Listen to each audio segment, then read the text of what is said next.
So guys, welcome back to RBR and to this, the super version of the DBX, known as the DBX 707. And as the name gives away, it has indeed got 707 PS, making it the most powerful performance SUV in the world.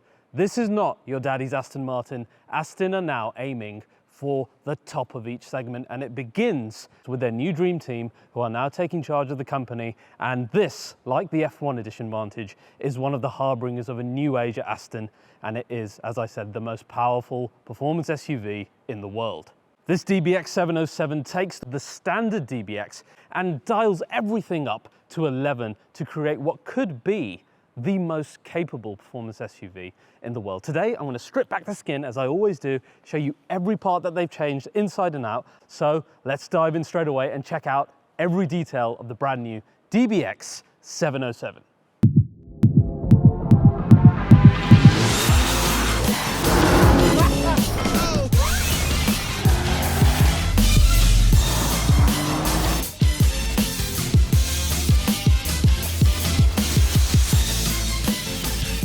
Right guys, a super DBX. We all knew that this was coming because when we saw the original DBX, that it was so brilliant with its unique platform made specifically for this car, we could see that there was room for something even more powerful, but I don't think any of us thought that they would go all the way to 707 PS. Now let's talk about that original DBX V8, because unlike all the other German rivals it had, this was not a platform sharing car. It didn't share it with a GLE or any other car in the world. Instead, the bonded aluminium platform that you found in the DBX was made specifically for DBX. Just like all of Aston's super sports cars have bonded aluminium platforms for their basis, the DBX was the same, made specifically for this. And this allowed Aston certain freedoms in every area, be it from the technologies and the drivetrain to even things like the design with the short overhangs, the ability to get in the car very easily because you've got the flat floor with nothing to climb over,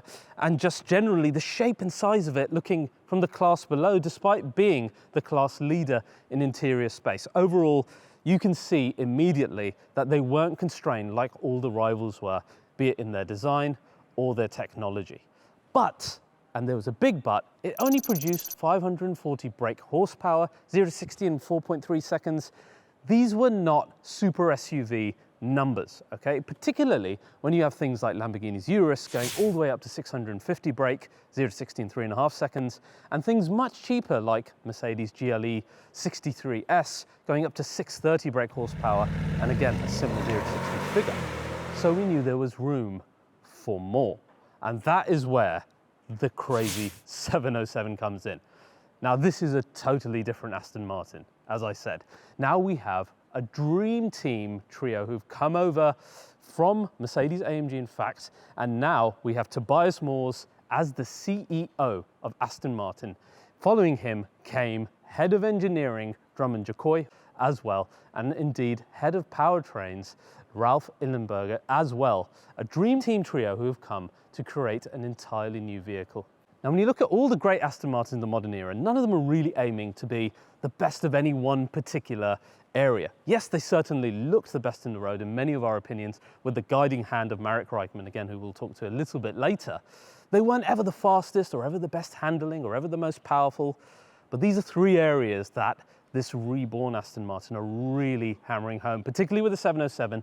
They want it to be the fastest, they want it to be the most powerful, and they want it to be the best handling. It is, first of all, the most powerful. How have they done that? Well, it's the similar 4-litre bi-turbo V8 engine that we see in the normal DBX, but now it's been uprated all the way to 707 PS, 900 Newton meters, and a 0 to 60 of a staggering 3.3 seconds. That is official figures. We'll get to drive it soon. We'll see actually how quick it is with the race start mode engaged as well. I suspect it will be very quick indeed. Now, head of engine development, which is Ralph Illenberger, said that they've now changed the turbos of the engine. We've still got the twin scrolls in here, but they are now regulated by ball bearings, making them quicker to react, and specific engine software as well, again, to bring that power all the way up to 707 brake. Now that engine, of course, fantastic, but we have more power and the gearbox has to be able to handle this as well. Our normal DBX had the torque converter, and these are renowned for being quite slow in shifting, but they're able to handle that extra torque, right? But now, gone is the torque limit, and in comes a 9-speed wet clutch. Now this is going to be much quicker in shifting. Even though the DBX wasn't that bad, this is, I think, going to be lightning fast, and it's going to be able to handle the extra bump in the horsepower and the torque figure that we spoke about. Now, in terms of our differential, the similar E-diff returns from the previous DBX, but again, strengthened for torque. And in terms of the torque management, you can still have 100% of power going to the rear, depending on how you're driving. So that really good basis continue forward, but just strengthened for the higher power figures of the 707. Then, when you come to suspension, again, using the same similar 48-volt anti-roll system, the same 3-camber air suspension, but all of it tweaked and tuned. So the 707 using that same suspension setup, but here, in terms of new hardware, we've got new damper valving and we've got new spring volume switching as well. So lots changed in here in order to make it a bit more sporting. Of course, the aerodynamics have changed because of the front end, but the cooling has changed as well, particularly for our brakes. So you get even more cooling through our front air intakes and from the underfloor as well. And we've got carbon ceramic brakes as standard on this car, which give a massive 40.5 kg unsprung mass weight saving on this, which is again fantastic. And finally, the first time, we've got 23-inch alloys of larger diameter on this as well, again, which will help with the dynamics somewhat.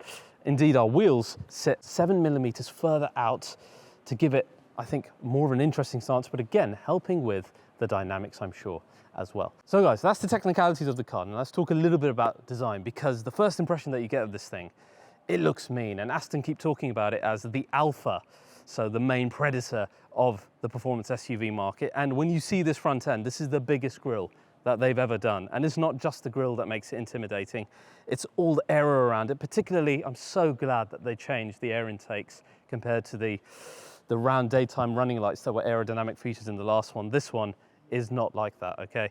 This is very, very sports car instead. To me, first impressions was it looked like a DBS, but with a huge suit of armor on it, and I really like it. Now, to really accentuate this point, let's put the normal DBX here, so you can see what it looks like in the same place, and then lay over the 707, and you can see massive, massive difference, not just on the front, but the wheels, the side sills. And if I show you the rear, again, a similar story. You see so much more aggression, and I'll go over all of this with you, but rather than me showing you all the details, again, I've got someone special here for you, the head of design of Aston Martin, Mr. Marek Reichman. Marek, absolute pleasure, sir. Yeah, good to see you. Huge fan of all the cars you've designed, and I'm not just saying that. I think as far as GT road cars, sports cars, you've literally created some absolute icons in the modern world. So it's a real pleasure for me. When I first saw this car, my first impression was, it doesn't look like an SUV in the category that it sits in, because it just seems smaller than everything else, even though, as we know, inside it's got that much more space. How did you achieve this? Yeah, I mean, it hides its size well, doesn't it? Yeah. So I'm, if you like, an old money 6'4", and I fit in the back without any problem. Yeah. So basically, you can get 4 of me in the car. I mean, the reasons why is it's our unique platform. This is the thing. Well, it's your own bespoke platform for this car. Then you're able to have that freedom that perhaps someone using a platform in a designer's shoes wouldn't be able to do. Yeah, absolutely. There's probably with a platform about 96 hard points that you have to honour. So when you do it all on your own, you create your own platform. You can have the front wheel where you want, with the relationship to the A-pillar. You can get the wheelbase to the overhangs, the proportion right. You can get the occupants down. So you can really hide that really TARDIS inside. Yeah, and you can see already on this, there's such short overhangs that it feels like the bulk of the car sits on the rear wheel like a sports car. And of course you've got a lovely long bonnet, and unlike most SUVs of this segment, I can see well, easily over the roof, which I love. And you see how the roof falls down at the back as well, which is so important. As you mentioned, putting the power over the rear wheels, the power of the visual language, the power over those rear wheels, and the long bonnet. And that makes it an Aston Martin. It does. Perfect proportion. Correct. Should we head around to the front and have a look? So this is a massive visual change, and it really hits you hard as soon as you see it. Obviously at the front of the car, DBX 707 is clearly about power. Yes. It's about presence and power. Now, an Aston Martin has presence on the road, but in this instance, we literally have the biggest grille that we've ever created. Yes. Because obviously we've got to breathe the car, we've got to get cooling to the brakes. We pull out these blades, these aero blades that really accentuate the daylight running lights. Again, They're there to really pull your Widens eye it out, a bit, doesn't it, widens the almost? car. And then, of course, the carbon front splitter, which is there partly to guide some of the air and partly for a little bit of downforce, but the visual language of supporting that magnificent grille. If you like, DBX was there to represent beauty. Yes. And this is beauty as a beast. Yeah. I remember you guys called it the brute in a suit. This is almost like a brute in a suit of armour, I guess. And then side sills, I was always a fan of how DBX felt so like slim within the middle, and this seems to almost double down on that. Yeah, it's about, again, you mentioned the DBX and that proportion, so that 1/3 to 2/3 proportionality. Yes.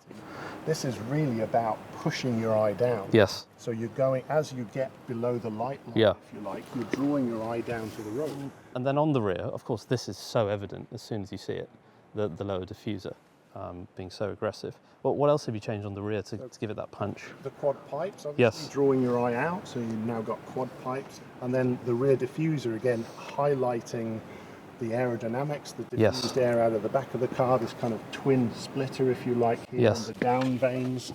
And then this little aero flick here, which helps us with the circulation out the air, the back of the car. A slight little flip there to give it stability at the higher speeds it's capable of. So the type of aero that we see here, I see this more typically in almost track-focused cars, even with the spoiler. And that's very evident. Again, as soon as you see that, you're left in no doubt that this is a level above, isn't it? Yeah, I think when you see the performance figures for this car on track, you'll realise why. Well, I can't wait to drive it. Thank you so much for that. It was a real pleasure to speak to you. Thank you. Now, guys, further points on design. You can go very different, just like the normal DBX. There were so many spec options, similar with the 707. You've seen this very kind of Tobias Moers spec. He loves his satin paintwork. But let me show you something different. Here's a blue version. And this has got the chrome grille instead of the all blacked out one. And it's got the different option alloy wheels as well. Again, a little bit more classy. It does look really quite different to the very sporty application there. This, a lot more classy, particularly the grille. I mean, look at that, you can see.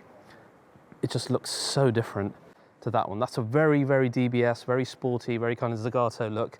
This is a lot more classic Aston Martin. You can go for this look if you want to. You still get the lovely carbon at the bottom, etc. All the aerodynamic features. Nothing there changed, but just that changes quite a lot. Similar with the wheels here as well. You can see it gives it a really classy look actually. And I love this blue, it's lovely. It's a really nice look. If we compare that now directly to our satin titanium car, what a beast, look at that. So different. It's like the grille's almost a black hole sucking in all the light. The wheels, what are they? They're very classic Aston Martin, I think, the way the multi-spokes are. In a lovely matte finish, you can see the carbon ceramics literally hiding behind there.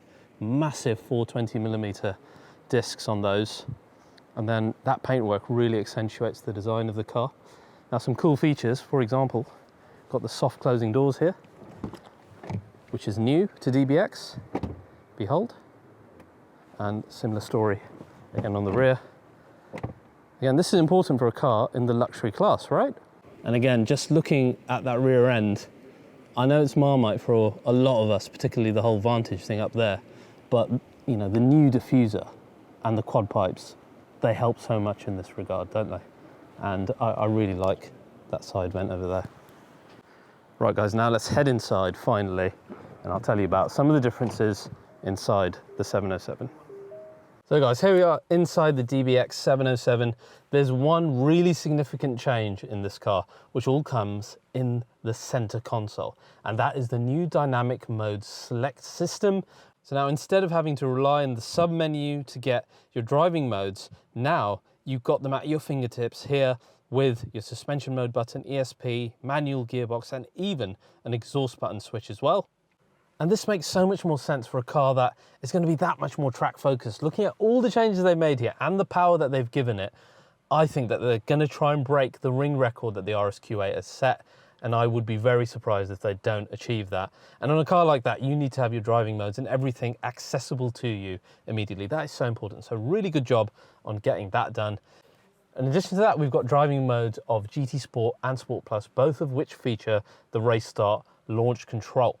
Now, in terms of our interior, you've got the sports seats as standard, 16-way adjustable, you can get the comfort seats optional, and otherwise you can just go to town as you normally would using Q in Aston Martin and just do whatever you want in the interior, like you can see in our blue car here. Now, of course, this is a pre-production car, but in the final car, you'll also have a loud start like we found in modern AMGs, which of course, so important for a super sports SUV like this. But even without that, this car does sound very, very good.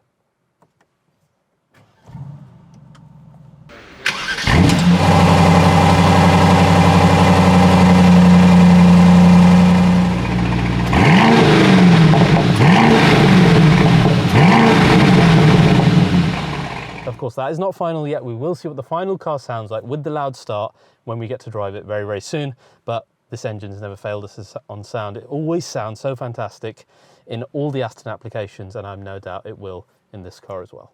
So guys, I'd love to know what you think about this. For me, first impressions were, like I said to Marek, it looks like a brute in a suit with a suit of armor on as well. I love the front end, I love the side look. The rear now looks that much more muscular with the quad pipes, and the performance figures and what they've changed inside is very significant. It might seem incremental in some areas, but these are all going to have a massive effect on driving dynamics. I can't wait to drive it, can't wait to launch it, can't wait to hear it.